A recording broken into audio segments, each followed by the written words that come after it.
Assalomu alaykum qadrli obunachilar. Navbatdagi dastavka xizmatimiz Namangan shahar Yoshlik ko'chasiga olib kelib ishlatib berdik. 50 ga 160 ligini. Aka ishlashlarini ko'ringchi o'zingiz, so'z isbot bilan. Yaxshimi? Zo'r. Ko'ngildagidami? O'sha internetda aytilgan darajada bormi? Bor. Arziydi. Arziydi. Yaxshi kuningiz bersin. Ekrandagi telefon nomerlariga aloqaga chiqib olasizlar. Xonalarni chiroyli holatda isitib beradi. Ya'ni bu razmerimiz 50 ga 160 ligi. Ya'ni 6 ga 4, 7 ga 4 xonalarni ham bemalol isitib bera oladi. Kunlik tok rasxodlari 17 ming so'mgacha rasxod qiladi. O'zi o'chib yonadi, termostatlik bo'ladi. Mana datchigi bu yoqda, ya'ni svet yonib turibdi. Shu svet yonganda ishlayotgan bo'ladi. Ya'ni o'chganda o'chayotgan bo'ladi. O'chganda bilinib turadi shu narsasi. Xo'p. Tokka bemalol suqib qo'yib, bu yoqqa chiqib ketsangiz ham bo'ladi. O'zi o'chib yonib, ishlab yotaveradi.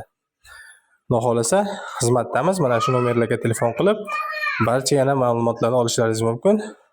Narxlari juda ham qulay holatda qilib beramiz. O'zbekistonning barcha hududlariga dastavka xizmatlarimiz bor.